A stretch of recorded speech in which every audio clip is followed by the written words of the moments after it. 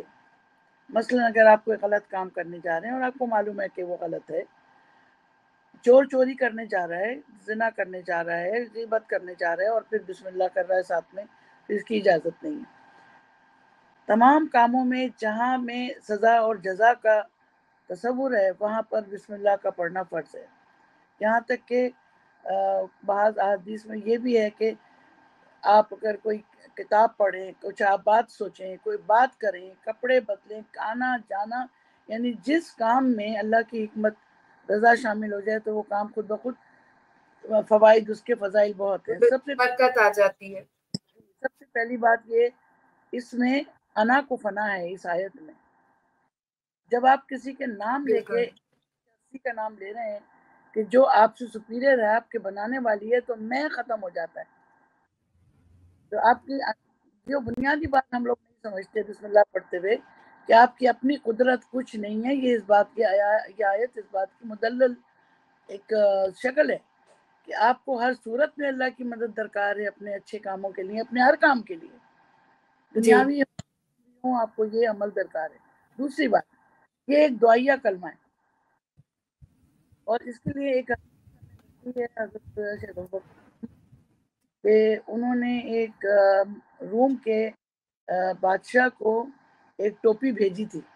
اس نے شکایت کی تھی کہ میرے رہتا ہے، تو آپ نے ایک ٹوپی کو توفتاً بھیجی اور کہا کہ اس کو سر پہ رکھنا، اس سے تمہارا درد ختم ہو جائے گا.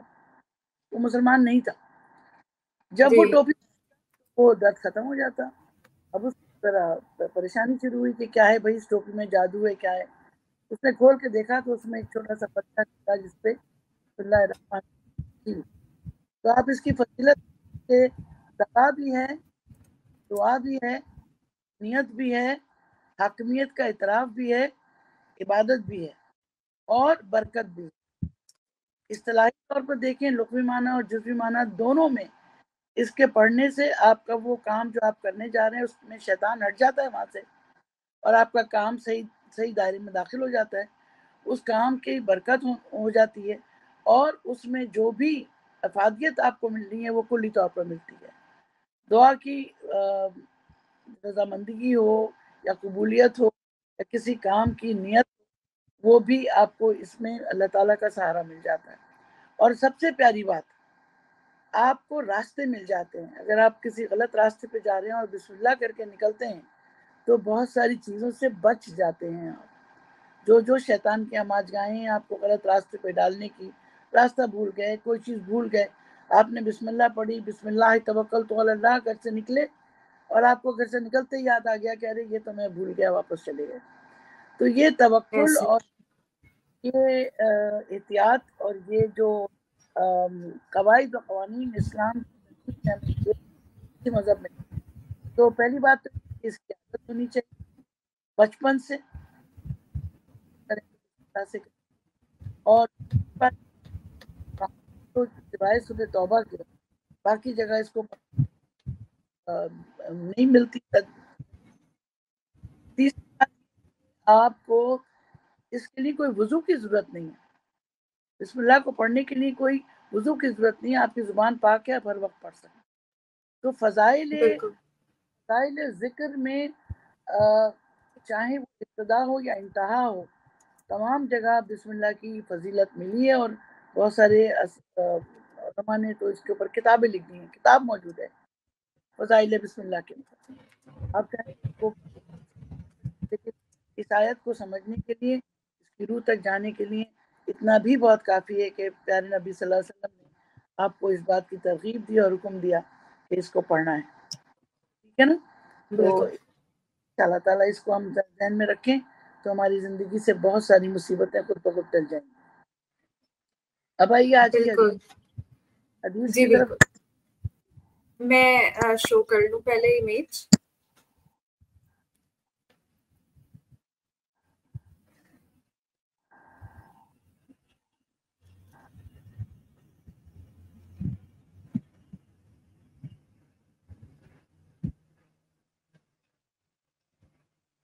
جی آج کی حدیث صلی اللہ علیہ وسلم کے صدقے کے بارے میں.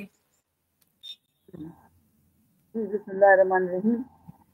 قال نبی صلی اللہ علیہ وسلم لا تحبون من المعروف شیئا، یعنی کوئی کام، کوئی don't consider anything insignificant out of good things. جو بھی آپ کوئی اچھا کام کرتے ہیں اس کو چھوٹا نہ سمجھیں. اور دوسری بات، دوسری حدیث کے ولو ان تلقى اخاک بوجہ تلق، آپ کو کوئی وہ ہے، کوئی کسی سے کوئی چیز کام ہے یا آپ کسی بھائی سے ملتے ہیں تو ایک پیاری سی مسکراہٹ بھی صدقہ ایک کی وجہ بن جائے گی. اچھا، اس بارے میں بہت ساری احادیث ہیں اور بہت مستند احادیث ہیں کہ صدقہ جو ہے کئی طرح کا ہوتا ہے. صدقہ صرف آپ قربانی کو نہیں کہتے، صدقہ صرف آپ مال کی خرچ کرنے کو نہیں کہتے.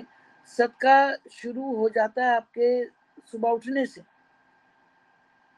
آپ ایک جگہ میں پڑھ رہی تھی، حضور صلی اللہ علیہ وسلم سے مروی ایک حدیث ہے واضح کہ صبح صبح دو فرشتے اترتے ہیں. ایک فرشتہ یہ کہتا ہے کہ مجھے وہ دینا ہے جو بندہ چاہتا ہے، اور دوسرا کہتا ہے مجھے روکنا ہے، اور اگر اس چیز کو کوئی چیز روکتی ہے تو وہ ہے آپ کا صدقہ اور آپ کی بسم اللہ. تو خاموشی سے اگر آپ اپنے آپ کا تجزیہ کرتے ہیں تو آپ یہ سوچئے کہ صدقے کی روح کیا ہے.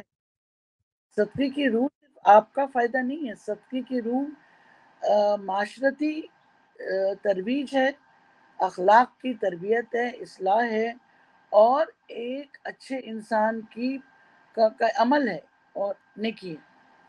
تو بالکل. صدقہ جو ہے کہ آپ کسی سے مسکرا کے بات کر لیں، یعنی جب آپ کسی سے بات کریں تو اس کو ایسا لگے کہ جب کچھ پریشانی کم ہو گئی، کوئی میرا دوست مجھے. اسی لیے کہا کہ حضور صلی اللہ علیہ وسلم کی واضح حدیث ہے کہ دوست کو مسکرا کے دیکھنا ہی صدقہ ہو جاتا ہے. تو یعنی صدقہ کیا ہے؟ صدقہ کی فضیلت قرآن میں، حدیث میں یہی ہے کہ جو آپ کے لیے ایک عبادت بھی ہے، ایک ضرورت بھی ہے، آپ کو بناؤں سے دور رکھتی ہے. یہاں دیکھیے بسم اللہ اور صدقہ کی ملتی جلتی فضائل ہیں. یعنی آپ کو اپنی بالکل. طرف نظر حسد سے روکنا ہے، کسی آنے والی بری گھڑی اس سے بچنا ہے. تو اور سب سے بڑھ کر جان کے اوپر جو سب سے چیز آپ کو ڈھال بن جاتی ہے وہ صدقہ ہے. اور یہ میں آپ کو یہاں پر ایک تصحیح کروں، جو ہمارا جدی پشتی اسلام فالوورز ہیں، جو ہم لوگ نام کے مسلمان ہیں، وہ سمجھتے ہیں کہ جی. آپ قربانی دیں گے تو وہی صدقہ ہوگا، جان کا صدقہ جان. ایسا نہیں ہے. صدقے کی جو کم ترین شکل ہے وہ آدھی کھجور تک ہے. یعنی اگر آپ کو آدھی کھجور اس نیت سے دے دی کہ اس کا اس سے بھلا ہوگا اور یہ میں صدقے کی نیت سے دے رہا ہوں، تو اس کا ثواب آپ کو ملے گا. اور اس سے بالکل. جو صدقے کی اللہ تعالیٰ نے ہم سے جو وعدے کیے ہیں کہ صدقے کا یہ فائدہ ہے. اور سب سے بڑھ کر حفاظت ہے. یعنی اگر آپ کی طبیعت خراب ہے یا آپ کو خدا نہ خاصہ کوئی بڑے کام کے لیے جا رہے ہیں تو اللہ کی مدد تو حاصل کرتے ہی ہیں، لیکن صدقہ دے کے اس کی خوشنودی بھی حاصل کر لیتے ہیں. تو کسی سے اچھی بات کر لینا، کسی کے کام میں مدد کر دینا، کسی کو صحیح مشورہ دے دینا، کسی کو راستہ بتا دینا، کسی کی کوئی غم کو غلط کر دینا، یعنی کہتے ہیں نا کرائنگ شولڈر دے دینا. کہ اگر آپ کسی یعنی پریشان آدمی کی بات سن لیتے ہیں اور اس سے اس کا ذہنی تناؤ کم ہو جاتا ہے تو وہ بھی صدقے کے زمرے میں آ جاتا ہے، اگر آپ کی نیت ہے اس کو ثواب پہنچانے کی یا اس کی مدد کرنے کی. تو یہ دیکھیے اصلاح معاشرہ کا کتنا خوبصورت پہلو ہے کہ اگر آپ کسی دوسرے کو دشمن نہیں سمجھتے، کسی دوسرے کو کنفرنٹ نہیں کرتے کہ بھائی یہ کیوں پریشان ہے، اچھا یہ تو پریشان ہے، اس نے تو میرے ساتھ کیا تھا ایسا، تو وہاں آپ غلط ہو جاتے ہیں. جہاں آپ اصلاحی طور پر اس کو صحیح کرنا چاہتے ہیں تو آپ اس کی اس طرح مدد کر سکتے ہیں، اس کی غلطی کو بھول کے اس کی مدد کریں یا اس کو سن لیں یا اس کو کوئی صحیح مشورہ دے دیں، تو وہ بھی سوچنے پر مجبور ہو جائے گا کہ بھائی میں نے تو اس کے ساتھ جتنا غلط کیا اس نے میرے ساتھ یہ نہیں کیا. اچھے کے ساتھ تو اچھا سبھی کر سکتے ہیں، لیکن برے کے ساتھ بالکل جو ہے یہ سب سے بڑی بھلائی اور سب سے بڑی نیکی ہے، کیونکہ آپ کو اپنے نفس پر قابو پانا پڑتا ہے، آپ کو اپنے حالات کو، اپنے واقعات کو پیچھے رکھنا پڑتا ہے، آپ کو معاشرتی طور پہ جھکنا پڑتا ہے۔ دیکھو یہ آیا پہاڑ کے نیچے، میں نے اس کے ساتھ اتنا برا کیا پھر بھی یہ جھکے جا رہا ہے، لیکن اللہ کی نظروں میں وہی بلند ہے جو جھک کے بھی لوگوں کی خدمت کرے، اچھی بات کرے اور اپنے میں کو ختم کر کے اللہ کے لیے اور اللہ کے رسول کے لیے ہر کام کر سوچے۔ یہ جو بات میں کر اچھا، رہا ہوں، اللہ تعالیٰ نے یہ بھی کہا ہے کہ اگر تم سے کوئی گناہ ہو جائے تو صدقہ اتار دیا کرو، کیونکہ اللہ کے غصے کو، غضب کو صدقہ دور کرتا ہے۔ اور کیا بات ہے، یہی تو بات میں کہہ رہی ہوں کہ اگر بیماری آپ کے پاس آتی ہے وہ بھی تو ایک آپ کو آزمائش ہے نا۔ اگر جی آپ کا کیا آپ انٹرویو جا رہے ہیں اور آپ کے پاس نوکری نہیں ہے تو آپ اللہ کی خوشی حاصل کرنے کے لیے اللہ کے اس غضب سے جس کی وجہ سے ہو سکتا ہے یہ آپ کے اوپر آئی ہو، کہا گیا نا کہ جو کچھ بھی تمہارے ساتھ غلط ہوتا ہے اس دنیا میں وہ کہیں نہ کہیں تمہارے اعمال تیرے اثر ہوتے ہیں، اور شکر کرو کہ بالکل اگر یہ کیری آن کر جاتا تو قیامت میں تو اس کا آپ کو کنٹینیوس عذاب ملتا رہتا۔ تو یہ سب ایسے ہی ہے۔ چیزوں پر ہیں جو ہماری پچھلی حدیث، نیت، استغفار، عمل صالح، یہی ہمیں ممتاز کرتے ہیں کسی ایک نیک اور بد انسان میں۔ تو لانگ ٹرم بینیفٹس میں آپ دیکھیں تو فلاح اور کامیابی اسی شخص کی ہے جس نے اللہ پہ بھروسہ کیا، اس کو اس کی وحدانیت پر بسم اللہ میں بھی یہی سبق دیا گیا کہ بس ایک ہے، کلمے میں بھی سبق دیا گیا، اور صدقے میں بھی سبق آپ کو ملتا ہے کہ آپ کے پاس کوئی قدرت نہیں ہے، آپ کوئی بری گھڑی نہیں ٹال سکتے الا یہ کہ اللہ چاہے، اور صدقہ دے کے اللہ کو راضی کرنا ہے۔ تو یہ تمام مسائل، ہم خواتین تو بہت زیادہ ہر گھر میں آپ دیکھیں بدعتیں پھیلی بھی ہیں، تو ان سے بچنا ہے، قرآن کو سمجھنا ہے، قرآن کو سمجھنے کے لیے عربی سیکھیے تاکہ قرآن کو ایک اردو کی کتاب کی طرح پڑھیں، انگلش کی کتاب کی طرح پڑھیں، تفسیر میں جائیں، ٹھیک ہے ضروری ہے، مینٹور ضروری ہے، لیکن جو مزہ آپ کو عربی کو سمجھ کے پڑھنے میں آئے گا وہ تشریح پڑھنے میں نہیں آئے گا۔ آپ کو وضاحت مل بالکل آیا قرآن کیسے آیا، اس کی سٹوری مل جائے گی، بیک گراؤنڈ فور گراؤنڈ سب مل جائے گا، کس نے کیا کہا وہ سب مل جائے گا، لیکن جو خوبصورتی قرآن پڑھنے کی آپ کو ملے گی وہ آپ کو جب ترجمہ اور اس کے صحیح عربی کے الفاظ جب سمجھ میں آئیں۔ یہاں گزارش ہے تمام مسلمان خواتین اور حضرات قرآن سمجھ کر پڑھیں انشاءاللہ۔ بالکل۔ اچھا، یہاں پہ ایک حدیث مبارک صلی اللہ علیہ وسلم آپ نے ذکر کی اور ایک یہاں پر میں نے نکالی ہوئی تھی، دونوں میں ہم نے دیکھا کہ بی وجہی طلق کا لفظ آتا ہے۔ اب اس کی میں نے تھوڑی سی نکالی تھی تشریح عربی لغت کے حساب سے، میں یہاں پہ شیئر کرنا چاہوں گی کہ بی وجہی طلق جو ہے ایک نہایت بلیغ اور خوبصورت عربی تعبیر ہے، جس کے اگر ہم لغوی معنی دیکھتے ہیں تو وجہ جو ہے وہ چہرے کی طرف، چہرہ اس کا مطلب نکلتا ہے، اور طلق جو ہے وہ کھلا ہوا، روشن، نرم و شاداب، مسکراتا ہوا۔ تو اردو میں ادبی مفہوم جو ہے وہ خندہ پیشانی سے ملنا۔ اللہ پیشانی سے، بالکل۔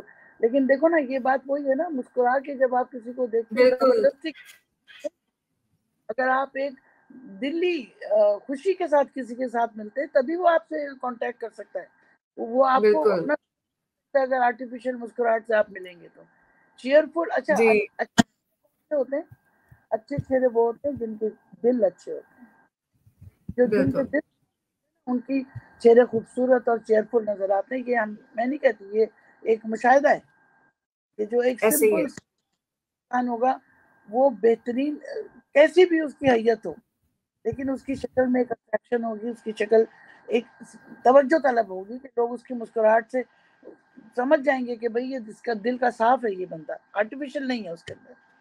تو یہ جی چیز حدیث میں تو پہلی بات میں نے کہا نا، سب سے آسان ترین ٹیکس لیس منی لیس صدقہ تو یہی ہے کہ بالکل مسکرا کر دو، نہ جیب سے آپ کو 35,000 کا بکرا کرانا ہے، نہ 1.5 لاکھ کی گائے کرانی ہے، جی بالکل ایک اتنی پیاری بات ہے کہ لا اکراہ فی الدین، جب ہم کہتے ہیں نا کہ دین میں کوئی زبردستی نہیں ہے، وہ اسی خوبصورتی میں ہے کہ اخلاق حضور صلی اللہ علیہ وسلم کے اخلاق تھے. جس کو کسی نے پوچھا تھا حضرت خدیجہ سے، حضرت عائشہ سے، تو انہوں نے یہی کہا تھا کہ کانا خلق القرآن، قرآن کا جو خلق ہے وہ حضور صلی اللہ علیہ وسلم ہے. تو خلق میں وہ چیزیں آ جاتی ہیں کہ جہاں پہ دوسرا بندہ سامنے آ گیا. اخلاق وہاں شروع ہوتا ہے جہاں آپ کے دوسرا کوئی بندہ ہوتا ہے. تو وہ اخلاق کوئی جب آپ ابتدا کرتے ہیں تو سلام سے، مسکرا کے، اور ظاہر اس نیت سے کہ اگر یہ کو میری ذات سے کوئی فائدہ ہو سکتا ہے تو میں کروں گا. اور یہیں شروع ہوتی ہے، یہیں شروع ہوتی ہے، اور یہیں سے ہمارا اسلام شروع ہوتا ہے. اچھا، یہاں پہ میں ایک اور چیز چاہوں گی ڈاکٹر اسما آپی. میں نے کہا تھا کہ میں آپ کو آپی بولوں گی، ڈاکٹر اسما کہنا بڑا عجیب سا لگتا ہے. تو اسما آپی، یہ ایک بات ہے جو ہم خواتین کو سمجھنی چاہیے مذہب سے ہٹ کر، جو کہ اسلام نے تعلیم دی. اب ہم بات کر رہے صدقے کی اور مسکرا کے بات کرنے کی، لیکن یہ آپس میں بات کرنے کی ہے. خواتین کو خاص طور پہ روکا گیا ہے کہ وہ کسی غیر محرم کے ساتھ نرمی سے بات نہ کریں. تو یہ صدقہ خواتین کو مردوں کو دینے کے لیے نہیں کہا گیا. بات ہے نا، تم دیکھو نا، جب آپ کو ایک نظر اٹھا کے دوسری نظر ڈالنے کا حکم نہیں ہے جی، تو پھر صدقہ نامحرم کے لیے ہوگا. یہ تو محرموں کے لیے ہی ہے نا صرف. بالکل. دوسری بات یہ کہ ہمارے ہاں حدود کے اوپر ایک بہت لمبا مسئلہ ہے، اس پہ ہم کسی وقت گفتگو کریں گے کسی عالم کے ساتھ.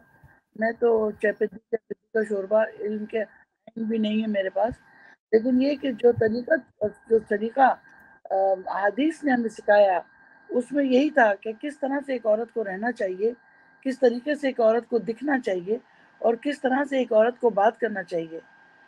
تو وہ سب چیزیں معاشرے سے، پھر بھی ہم مسلمان ہیں، ہم مومن نہیں ہو سکتے. پھر مسلمان وہ ہے جو اسلام میں داخل ہو گیا، وہ مومن جی، ثواب نہیں ہو سکتا اس وقت تک جب اس کی طریقت میں دین نہیں آئے گا. اسلام دین ہے، مذہب اور دین میں تھوڑا سا فرق ہے. ایسے ہی ہے. طریقے کو کہتے ہیں، طریقے کی جو پریکٹیکلٹی ہے، وہ جو منٹ ٹو منٹ ہے، اس کو دین کہتے ہیں. اور وہ نہ اچھے نہ اپنے لیے اچھے ہیں، نہ دنیا کے لیے اچھے ہیں، نہ ماننے والوں کو لائی امر بالمعروف اور نہیں کر وہ بھی ہم نہیں کر سکتے، کیونکہ ہم خود تو کچھ کر ہی نہیں. منافقوں میں سے ہیں جو کہتے ہیں وہ کرتے نہیں ہیں، جو کرتے ہیں وہ کہتے نہیں ہیں. تو یہ تو منافق کی نشانی میں سے، اور منافق جنت کی خوشبو نہیں سکتے گا. تو یہ بہت باریک سی لائن ہے، اور سب سے زیادہ خواتین ہوں گی. مجھے تو ڈر اس بات سے لگتا ہے جہنم کے میں سب سے زیادہ عورتیں ہوں گی. اس بات سے تو ہم سب عورتوں کو بہت بہت توبہ کرنا چاہیے کہ ہمارا ہر عمل جو کم از کم ہمیں جہنم سے بچائے، ہماری آل اولاد کو جہنم سے بچائے. اچھا، معصومہ عقیل ہمیں لائیو دیکھ رہی ہیں اور انہوں نے السلام علیکم ورحمۃ اللہ وبرکاتہ کہا ہے. وعلیکم السلام ورحمۃ اللہ وبرکاتہ. معصومہ، بہت خوشی ہوئی آپ کو لائیو دیکھ کر. وعلیکم السلام جی، گڈ مارننگ، صباح الخیر. صباح الخیر، صباح الخیر. اچھا، اب ہم آتے ہیں تھوڑا سا ویل بینگ کی طرف. وہ اچھی عادتیں جو ہمارے اندر سے ناپید ہوتی جا رہی ہیں. اگر دیکھا جائے اسما آپا، تو ایک عادت ہے سلام کرنے کی. ہم جب بچپن میں چھوٹے ہوتے تھے تو ہم دیکھتے تھے کہ ہمیں سکھایا جاتا تھا، ہماری تربیت میں ہوتا تھا کہ جو بھی گھر میں آئے، بڑا ہو چھوٹا ہو، اس کو سلام کرو. جو راستے میں نظر آئے، جس کو جانتے ہو جس کو نہیں جانتے ہو، سلام کرو. اچھا ڈاکٹر اسما موری، آپ کی جو اسکرین ہے وہ بلیک ہو گئی ہے. دیکھیے گا آپ کا کوئی میسج وغیرہ تو نہیں آیا ہے جس کی وجہ سے آپ بلینک ہو گئی ہیں. میں دیکھتی ہوں کہاں سے لگے گا. اب ٹھیک ہے؟ جی اب ٹھیک ہے. جی، تو ہم دیکھتے ہیں کہ اب بڑا عجیب لگتا ہے. ایون یہ کہ بچپن کی میری عادت ہے، میں بس اسٹاپ سے اتر کر جاتی تھی اپنے گھر تک، تو ایک مطلب